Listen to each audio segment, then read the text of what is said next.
How's it going, guys? Today I'm going to be going over the OpsCore Fast SF Ballistic helmet. This is a large and I got it in range green. So I'm just going to be giving my input, some of my opinions, why I got it, and some other just thoughts about it. So first we'll just do the unboxing, and if you guys could leave a like and a subscribe, I'd appreciate it. Cheap, no tax or nothing, no shipping. So Larry is there and he does a really good job, keeping in contact and stuff. So if you're thinking about ordering from them or HEC Tactical or anything like that, you can save some money there. And this came directly from Gentex, so that's nice. But brand new. Yeah. So this is what it comes in. Sent a little cool wheel on the night pen. Set that aside. So it comes in this bag, OpsCore little helmet bag. This on here. Got your manual. This is your manual inside here. That's a really cool design how they did that. Go ahead and pull this out. Have your inspection. Universal nape pads. Nape pads. This is zip ties. Looks like some rubber gaskets and a couple pick rails. That's sweet. Accessory kit is what they call it. And then some more comfort pads, which it looks like these are just extra because they have a bunch inside already. So some extra comfort pads. Chin strap here. This is the OC dial. There's also a worm dial. I heard it might have got discontinued. I wouldn't recommend the worm dial. It seems not the best, but yeah, I would recommend the OC dial. That's pretty simple and explanatory. But for this being ballistic, this is rated for 9mm ballistic. It's a level 3A. So for this being ballistic, this is actually a very light helmet. It comes in around 2 pounds, a little bit. I believe it's I think it's 2.4 pounds. So this is really light. Now I have a Team Wendy bump helmet, and I threw this on. I almost couldn't even tell a difference. But yeah, I mean, it's good protection. OpsCore is a great company. This is your night vision shroud. Comes with 2 bungees on there, which is sweet. Those things look really sturdy, actually. And there's your arc rails from OpsCore.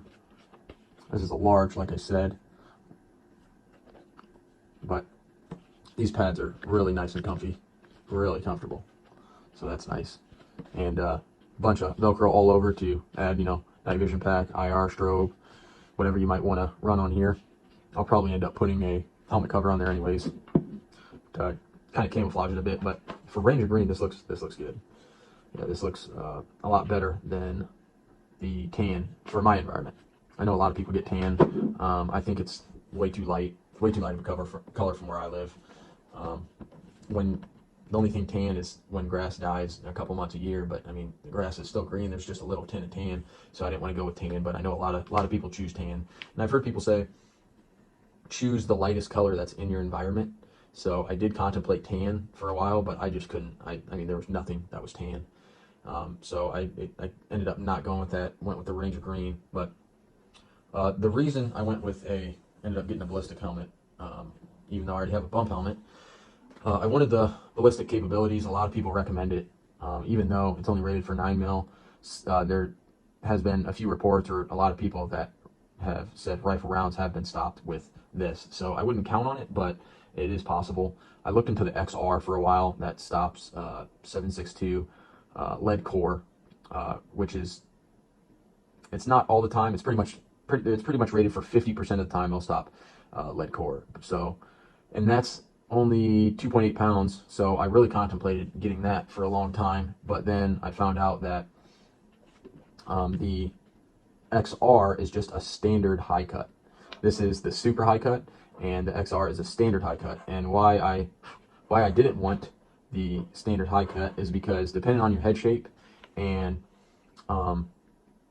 whatever else, your head shape, your just different lengths, your ear pro can sit down too low, and then when you go to shoulder the rifle, Your ear pro can be getting in the way, can be getting the seal can break, all types of stuff. So I didn't have, I mean, I didn't want to spend the extra money to try the XR out, so I just went ahead and went with the SF, and it seems like most people go with the SF anyways. Not a lot of people went with the XR. I couldn't find many helmet covers for the XR, so it seemed like the XR, not many people go with, and I've also heard that the XR was just kind of like leftover from what the military had, so they're trying to sell it and get rid of it pretty much. But not many people run the XR. I thought the extra protection would have been really nice, and I did want it, but with that possible ear pro option, I didn't want to go with that. So I went with the SF, which a lot of people like. But back to why Ballistic. Even though it can't stop, your heavy rounds and whatnot, it can still stop shrapnel and, flying ballistic. It still has a bit more protection from head damage and whatnot. So, I wanted that because I was going to end up getting better ear pro anyways. And when I was looking into it, the Ops Core amp was the best overall ear protection. So I didn't want to add that to my little shitty bump helmet, which, I mean, it's not terrible. It's Team Wendy. It's pretty good, but I didn't want to add that expensive headset to this or to that. So I went ahead and got this, and I'd recommend it if you're looking into, should I get a bump or should I get a ballistic? I would save up the extra money and just get the ballistic one time. And also another mistake I made was just getting all black because I thought it was cool. But then black sticks out a lot, and you really can't hide from anything unless it's pitch black. So go with some camo, go with some type of color that's going to blend in. I understand this is not camo, but I'll end up adding camo to it. So definitely go with some camo. Looking cool is okay, but function and practicality is always more important than looking cool. So people aren't going to care if you look cool if you're dead. They're just going to remember you're dead. So that's unfortunate. I mean, some people will be like, oh, I don't know. I don't think they would, but definitely try to get some camo. I'd say get some multicam or some type of green. Depending on where you live. If you're in the desert, get some red or whatever. But yeah, that was the main reason why I ended up going with this. I wanted some better ear pro, and I didn't want to put it on a bump. And a lot of people recommend ballistic helmets, and a lot of people run SFs. So I would say if you're looking at something, go with the ballistic. But they are a bit expensive. You can get cheaper options. Hardhead Veterans, I've heard, run fine. There's another company I can't think of off the top of my head. Oh man, it's so late, so just trying to think of stuff because I'm so damn tired. But I'm gonna keep making videos. I'm gonna make a video on me attaching the amps to this and other stuff. I've been putting out a lot of videos, or I'm going to, on the Benelli M4. So if you're interested in this stuff and want to see more informational content, or maybe just some opinions on stuff, please like and subscribe, and I'll try to keep putting out new stuff so I can keep informing you guys and maybe help you make a better decision. So, but if you have any questions or comments or concern, go ahead and comment down below, and I'll make sure to get back with you. So other than that, have a great day. Bye.